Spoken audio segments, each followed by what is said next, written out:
Ladies and gentlemen, boys and girls, welcome back to another spicy episode of the Sanity stream with Lucius Coal. If you like this type of content, go down below, like, subscribe, share, and of course, leave a comment if you think I deserve it. The Coal Factory and the Coal Train on our way to 1,000 Patriot strong, thanks to people like you watching content like this. With that said, ladies and gentlemen, let's get into today's show. I don't know what the Republican Party is doing in Georgia, but it seems like they are going out of their way to try to lose this runoff election in Georgia. An absolute absurdity, reaching out for the vestiges of George Bush, John McCain, and Mitt Romney, trying to return back to the neocon establishment and take power back in Congress. Unbelievable. The amount of backstabbing against Donald Trump is at Orwellian levels of tyranny. Take a look, ladies and gentlemen. A confidential phone call was leaked today, purportedly by the Georgia Secretary of State, who spoke at length with President Donald Trump for over an hour. That was later released to the Washington Post. That's right, CIA Central itself, the CIA newspaper, Washington Post. And of course, you know what? We're not going to go through the entire conversation. Feel free to check it out yourself. But what I thought I would do is highlight just this last little tidbit here and take a look at this nice little dark, maybe even insidious nature, this threat that Donald Trump lays down onto the Georgia Secretary of State. It is truly insane. Take a look. Well, under law, you're not allowed to give faulty election results, okay? You're not allowed to do that, and that's what you've done. This is a faulty election result.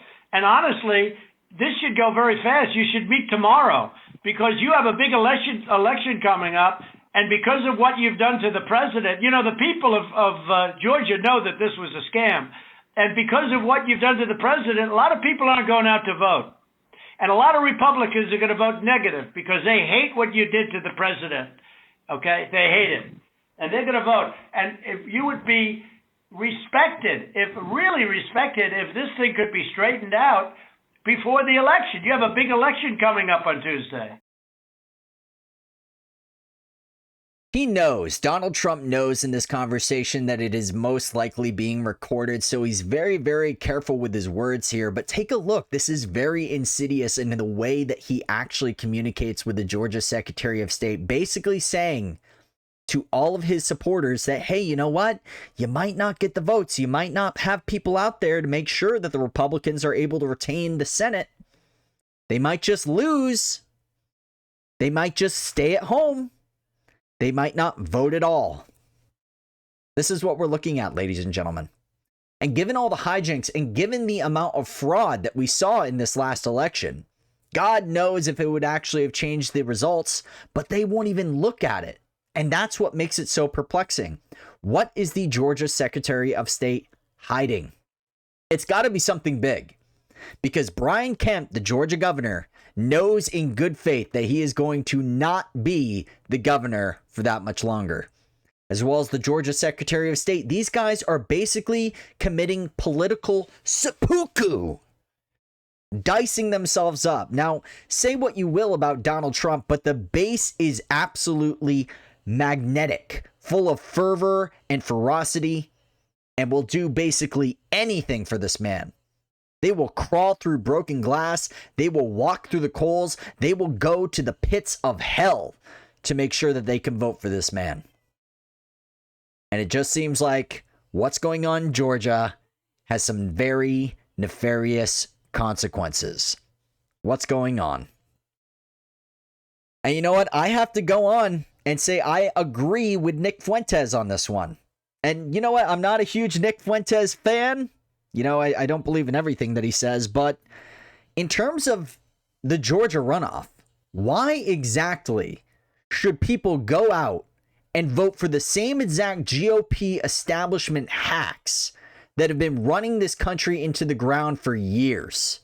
Now, Donald Trump, you know, say what you will about him. He did some great things in terms of immigration, in terms of the wall, in terms of basically telling people that, hey, you know what? You actually matter. And of course, the GOP takes every single one of their constituents. They know they don't just disregard you. They hate you.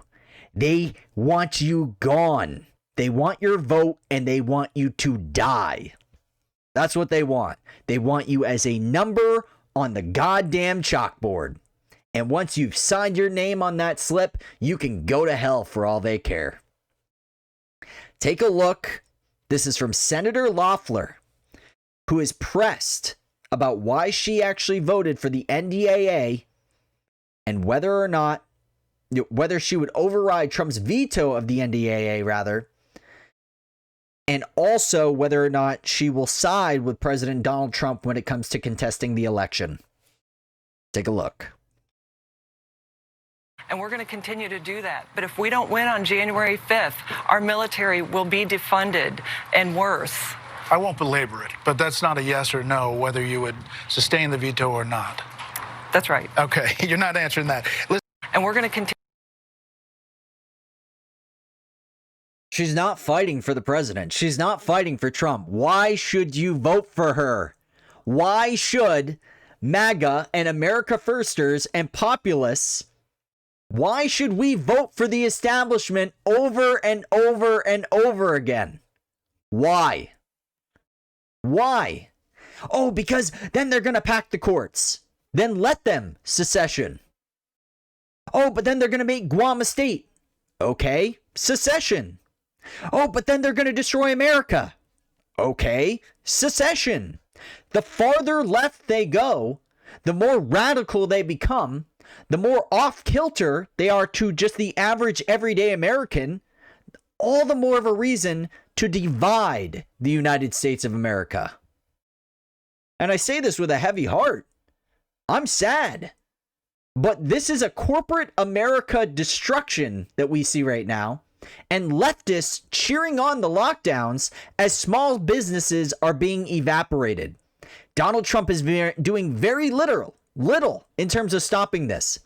He enacted his emergency powers. He has nearly impeccable power in terms of controlling the states. And has he used any of his power? You know, if a Democrat was in charge, if Joe Biden was in charge, he said he would circumvent the governors. He said if the governors didn't listen, he would go to the mayors. Would Donald Trump do that? Nope. Say what you want about the left, but they will do everything in terms of their power, and they will use it. The right won't. The right says, we must do the right thing. We must do the moral right thing.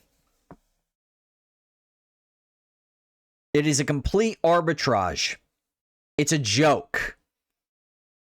There's always something that's holding Republicans back or the right back. And this is why America First, the America First Party, must be the path forward. The Republican Party is a sellout. It's a snake. It is destructive. It is not its former glory, if it ever had any in the first place. It is a bloody shame what has happened to America. Sending millions of dollars in the middle of a pandemic to a bunch of foreign nations that Donald Trump signed the bill at his desk. I don't care about your 4D chess moves. Oh, but then they were going to have to redline. Oh, but then they were going to have to go through it. Oh, but then it was going to be their fault. No, he signed. He signed. Pen to paper, he signed. I don't care about your reasons. I'm done with the excuses. I'm done. The Republicans are going to lose Georgia. Speaking of what's going on right now, take a look at this, guys. I'm just going to shoot ahead a little bit, but what this video is going to highlight is that police officers are actually bussing in or helping Antifa and Black Lives Matter protesters to move in as a counter-protest against patriots that are fighting against these draconian edicts. Take a look. This is a cell phone capture. Here's the black SUVs up front, and wait till you see who leads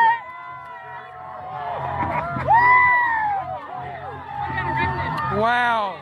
They freaking brought damn Antifa here. They escorted them here. You've literally. got to be. Lights flashing and all. You've got to be. Now, I will go back through this information later. I can't 100% verify this. This was posted only a few hours ago.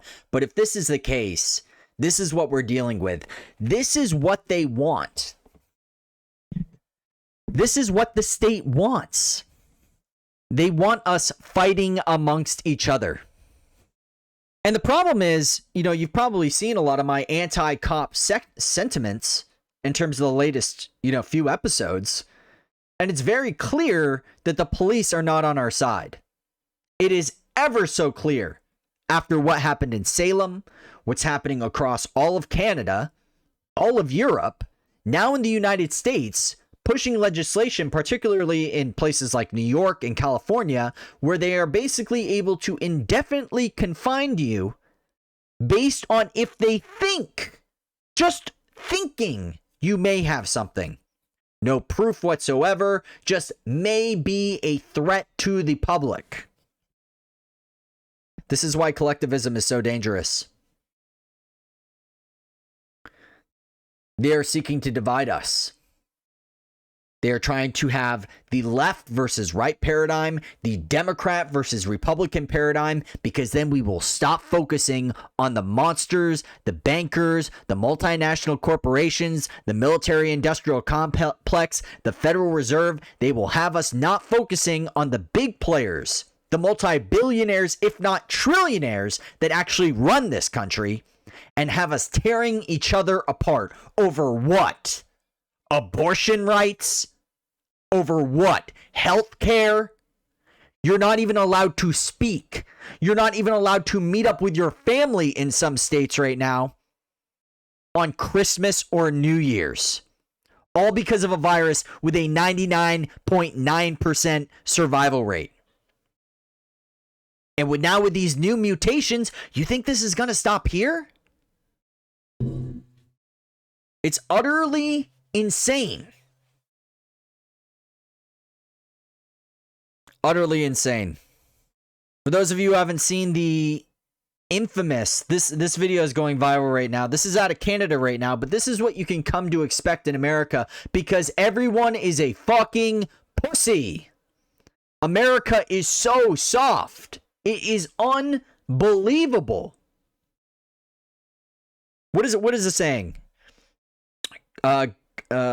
Hard times create strong men create good times create weak men create bad times. And we are in the weak men phase. And this is another part of the technocracy. Because what technology has done has made us basically virtual cyber warriors. Our outrage isn't us out at senators' homes, mayors' homes, governors' homes with our pitchforks and torches ready to burn the thing to the ground just like back in the old days. It's not that anymore, guys. It's sending nice little mean tweets on Twitter and sending nice little phone calls about how mad we are. Oh my God, we're so angry. That doesn't instill fear. Make politicians fear again. This is Canada, by the way. This was based on a neighbor, a nice little Stasi, a nice little Soviet bitch, calling on his neighbor for having 6 people at his house or her house on New Year's Eve. 6 people. Now, apparently, one of the guys actually ended up assaulting the police officers before all these people showed up. But why were the police there in the first place? For 6 people at a home. Heck, I know people who have a household of just 10 people alone. Throw in the grandparents, maybe the parents, the kids, and they're showing up for 6 people. And stuff like this happens because communities are weak. We are not actually going out there talking to our neighbors, communicating to our neighbors. Hey, if this happens, I need you here with me. We have strength in numbers. Hundreds of millions of people strong against a tyrannical state that seeks to undermine our liberty and our freedom, fuck you. Stuff like this happens because people won't fight, people won't come together, and people are so afraid of being arrested. Who cares about being arrested? If hundreds, if not thousands of people showed up, they can't arrest everybody. Everyone surrounds the cop cars. There's a reason why what happened in Kenosha, when Kyle went up there with the AR in his hand, those cops didn't do a damn thing. You know why? Because most of them don't want to get shot and killed. This is why we're armed, and this is why we must stay vigilant and stay armed. Because these people will do anything. This is what happens to Canada when you ban weapons. This is what happens. The state comes in and their nice little bootlicking, useful bitch oath breakers go out there and do their dirty work. I called them. I called the police line. For those of you who haven't seen it, I'll link it up. Was it right here? I called the Toronto police rather when they had that restaurant owner arrested. They had over 100 police show up to a barbecue joint for opening up. 100 plus police officers. So don't give me that they don't have the manpower, because they do. Don't give me they must protect the public when they are surrounding a barbecue joint. No, screw fighting the rapists and the murderers. Fuck that. Look at this evil barbecue place, serving nice little ribs and steaks. What a monster! Geez, if all the money isn't going to Amazon and Walmart, we have a true problem, ladies and gentlemen. Let's close all small businesses and let's make the middle class obsolete. You are either a slave pleb for some corporate entity, or you are a multi-millionaire, if not billionaire. And given the amount of inflation that's going on right now, in order to have any amount of wealth in the United States of America, you're going to have to be a billionaire at that point just to make it in the upper echelon of the economy.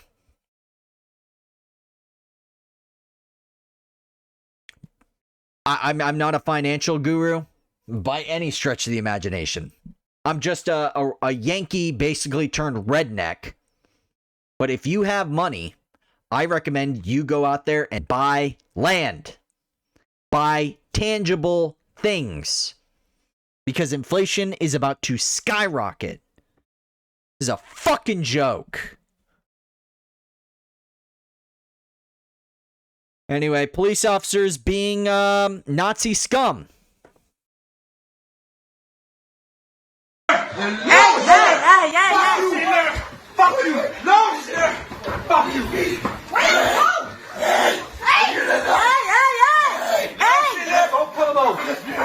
Il peut plus respirer, arrête! Arrête, il peut plus respirer!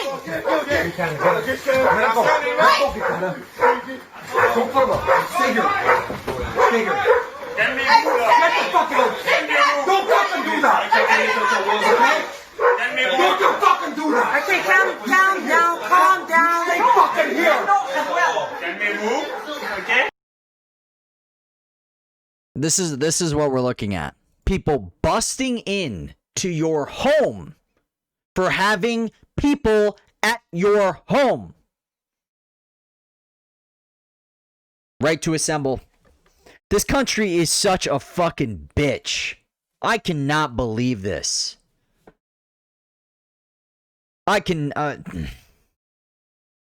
ACAB, right? Seriously. And the funny thing is like, I see all these lefties. What took you guys so long? What took you guys so long to realize the cops were the bad guys? Probably because every single time someone gets shot or killed, if they're a minority or not, whoever, these people would always choose the worst situations. They would always pick literally somebody who's walking around with a knife, for example. Someone who's charging a cop with a weapon. They have plenty of people that are out there that have been dealt with police brutality that they can use to further their message that the police are corrupt, that these institutions are monsters. But instead, they pick the worst dregs of society, and then they expect us to feel bad for them. Black Lives Matter had a 92% approval rating after George Floyd. And you know what they did? They burned, they looted, and they destroyed small businesses. 30 plus people killed. And for what? And you expect us to be like, oh my God, you guys are the good guys. No. And believe me, I'm all for an alliance. I think the progressive left and the progressive right have a lot in common. Like, I don't know, maybe we should fight for freedom of assembly and freedom of speech. And then we can duke it out about health care and abortion rights and this, that, and the other when we can actually live in a free and fair society and not a totalitarian state. We must come to the lowest common denominator in terms of the way that we agree with each other. Literally the smallest one. Like, hey, maybe we should be able to have family over. Hey, maybe we should be able to speak. And then we can start fighting about all the other arbitrage. Maybe then.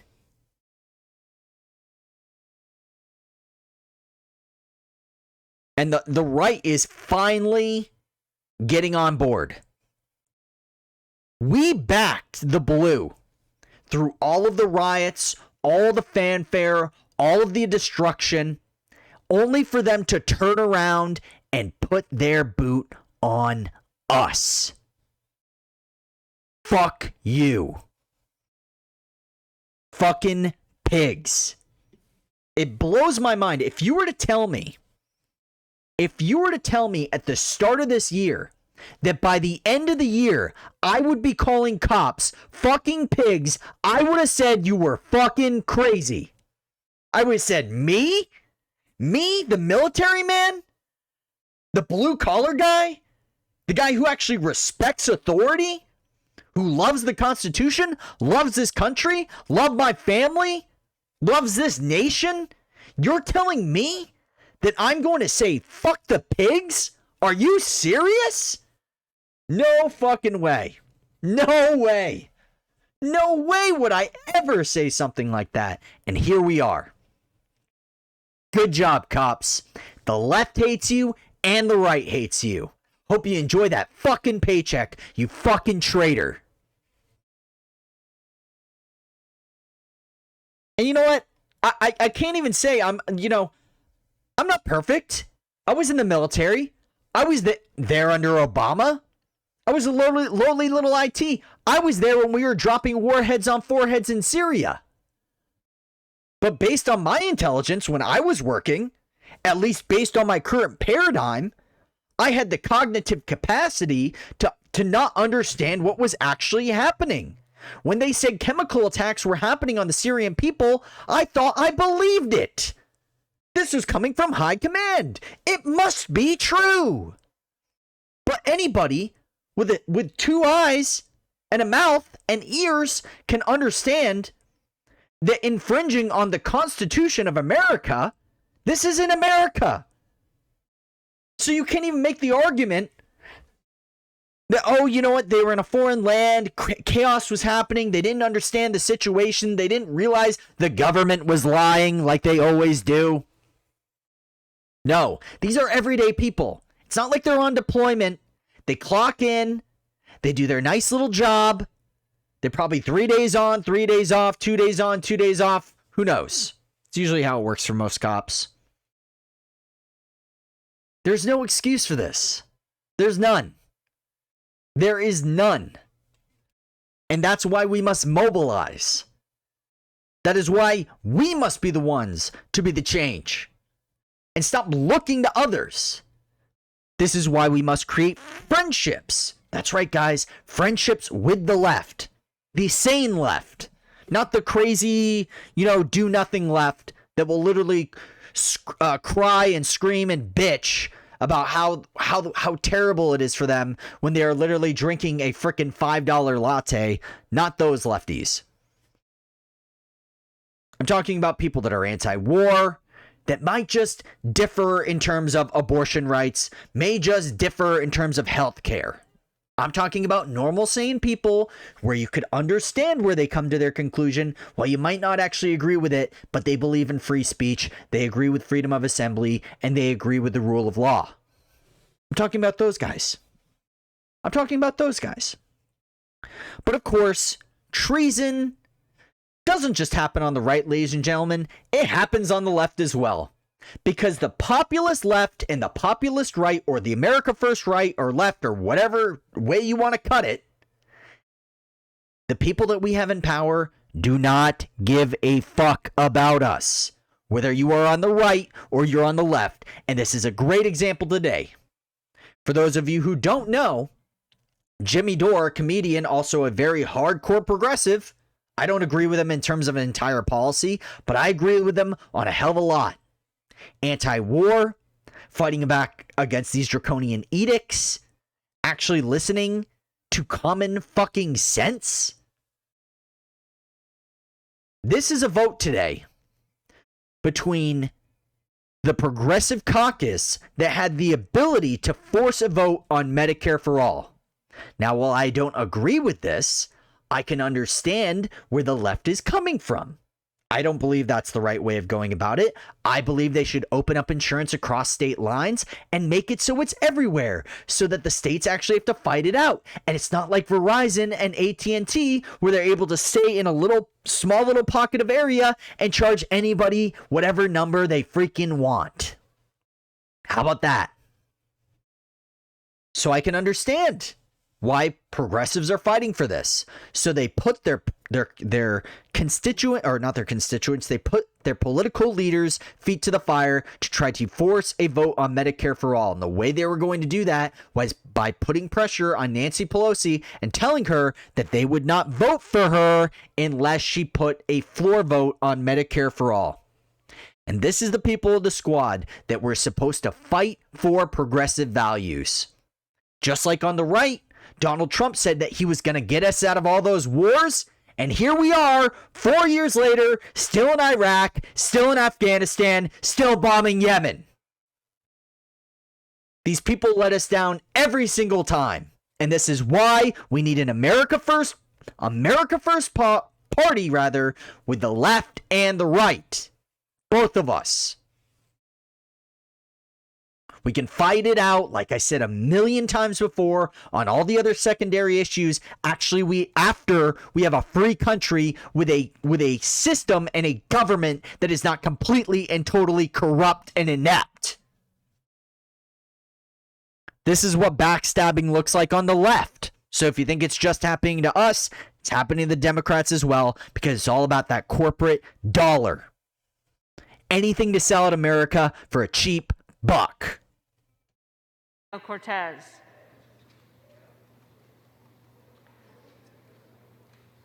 Ocasio-Cortez. Omar. Pelosi. Owens. McCarthy. So Ilhan Omar and Ayanna Pressley decide to vote for Pelosi. Don't put her feet to the fire. And don't force a vote on Medicare for all. And if you think AOC abstained from the vote, news just in, ladies and gentlemen, AOC voted for Pelosi. So that's what it looks like, getting backstabbed in the left. The Democrats are corrupt. The Republicans are corrupt. It's time for a new party. All these people saying, we need to take over the GOP. You think that these mega donors and these people are going to allow actual populists in? No. They're going to do like what they're trying to do with Loeffler right now in Georgia. They're going to try to make it seem like someone's going in as a populist. Or a great example was the new House Republican in South Carolina who said she's super pro-Trump, and then when asked if she was going to actually fight against the election results, she said no. They just put their little pod right there. They are not going to allow us. The establishment will not allow us to take over these parties. We must create a new party. America First Party. Speaking of crazy news, guys, I was talking about this on my very first podcast when I was talking about the virus that was coming out of China and where I actually thought it came from. I said it came from a lab. I said that on my very first podcast ever. You know what YouTube did? They yanked it. They pulled it. They said it was disinformation. Well, how it started. Bannon has repeatedly pushed the false narrative that the coronavirus was leaked from a covert biological weapons program at the Wuhan Institute of Virology. There's no evidence of any of this. How's it going? Or how it started, rather. How's it going, guys? China lab leak is the most credible source of the coronavirus outbreak, says top U.S. government official, amid bombshell claims Wuhan scientist has turned whistleblower. I said this months ago, and I had a video removed because of it. I had Facebook posts removed because of it. And this is why social media, if you have a choice, we have to go alt tech. This is how the free market works. These platforms have made their due. They've made their decision. We must go elsewhere. Check me out on Odyssey. Check me out on BitChute. Check me out on Rumble. There will be coming a second wave. No one has to say that we have to use YouTube forever or Twitter forever. No. There's other platforms that support truth and people willing to challenge the narrative.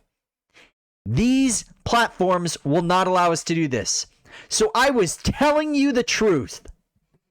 On my very first episode, I told you the truth, and the fact checkers, the lovely, wonderful guys that they are, said that I was lying. Turns out they were lying. Because anybody with a brain, or anybody that actually listened to the science, who actually listened to, I don't know, somebody who maybe happened to discover DNA, I don't know, he's just a guy, you know? And even he said that the virus and the way that it was being presented looks like it was man-made. Eric Weinstein went on the Joe Rogan podcast and parroted the same exact thing. God, it feels good. It feels real good to say the truth months ago.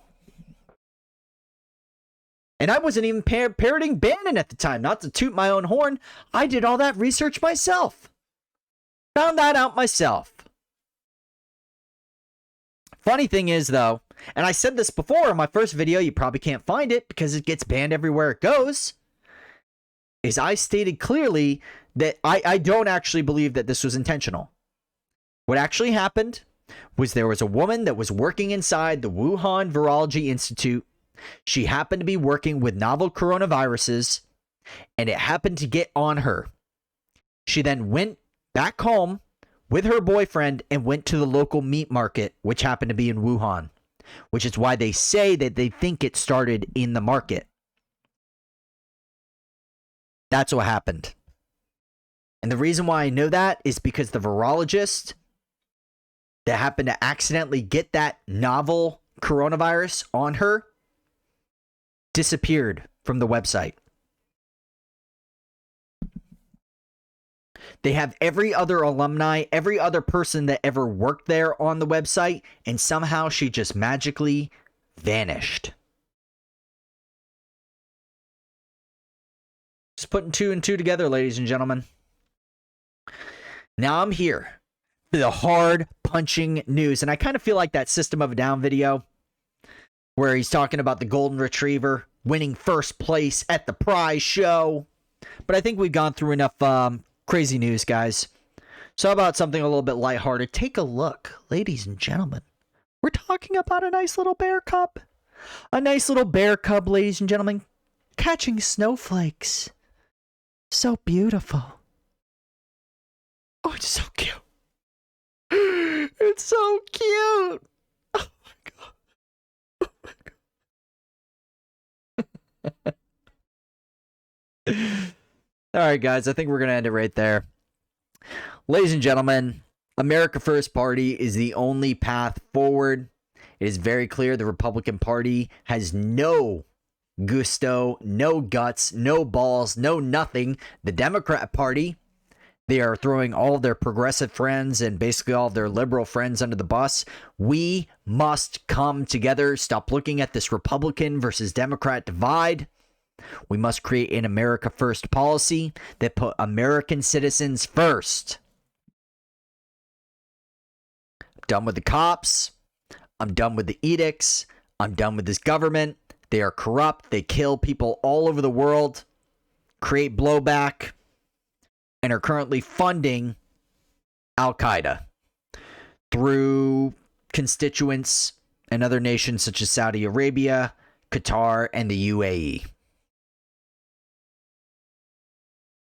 The only way we can fight back, ladies and gentlemen, is putting our politicians' feet to the fire. And it's getting to the point where people are becoming so outraged, it might just become a real fire. Hopefully it doesn't get to that point. But I haven't seen the fight in terms of the right.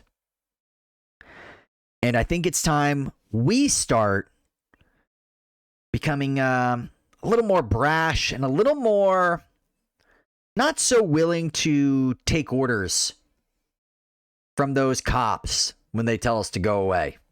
I think it's time we start to mobilize and take this country back. I love you guys. My name is Lucius Coal, the Sanity Stream. Go down below, like, subscribe, share, and of course leave a comment if you think I deserve it. The Coal Factory and the Coal Train on our way to 1,000 Patriots strong. Thanks to people like you watching content like this. I'll see you guys in the next one. Love ya. Peace. Coal Train. Choo-choo! Yeah.